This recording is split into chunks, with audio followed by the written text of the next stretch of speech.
chapter 21. As Jesus looked up, he saw the rich putting their gifts into the temple treasury. He also saw a poor widow put in 2 very small copper coins. "Truly, I tell you," he said, "this poor widow has put in more than all the others. All these people gave their gifts out of their wealth, but she, out of her poverty, put in all she had to live." Some of his disciples were remarking about how the temple was adorned with beautiful stones and with gifts dedicated to God. But Jesus said, "As for what you see here, the time will come when not one stone will be left on another. Every one of them will be thrown down." "Teacher," they asked, "when will these things happen?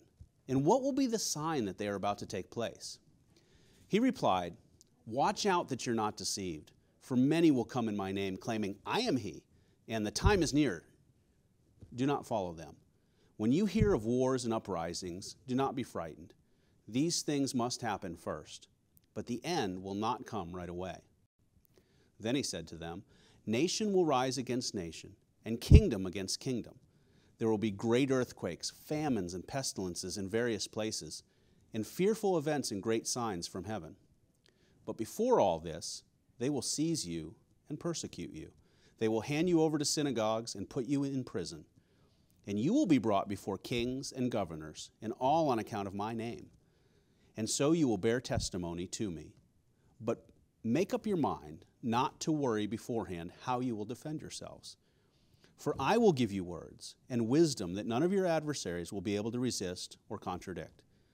You will be betrayed even by parents, brothers and sisters, relatives and friends, and they will put some of you to death. Everyone will hate you because of me, but not a hair of your head will perish. Stand firm, and you will win life. When you see Jerusalem being surrounded by armies, you will know that its desolation is near. Then let those who are in Judea flee to the mountains. Let those in the city get out, and let those in the country not enter the city. For this is the time of punishment in fulfillment of all that has been written. How dreadful it will be in those days for pregnant women and nursing mothers. There will be great distress in the land and wrath against this people. They will fall by the sword and will be taken as prisoners to all nations.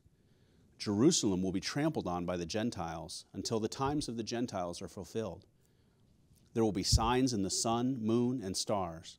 On the earth, nations will be in anguish and perplexity at the roaring and tossing of the sea. People will faint from terror, apprehensive of what is coming on in the world, for the heavenly bodies will be shaken. At that time they will see the Son of Man coming in a cloud with power and great glory. When these things begin to take place, stand up and lift up your heads, because your redemption is drawing near." He told them this parable.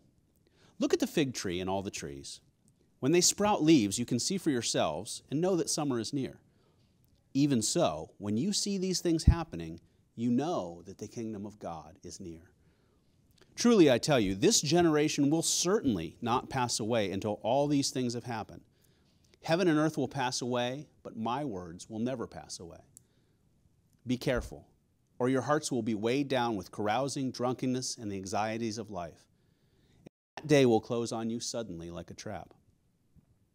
For it will come on all those who live on the face of the whole earth. Be always on the watch, and pray that you may be able to escape all that is about to happen, and that you may be able to stand before the Son of Man." Each day Jesus was teaching at the temple, and each evening he went out to spend the night on the hill called the Mount of Olives. And all the people came early in the morning to hear him at the temple.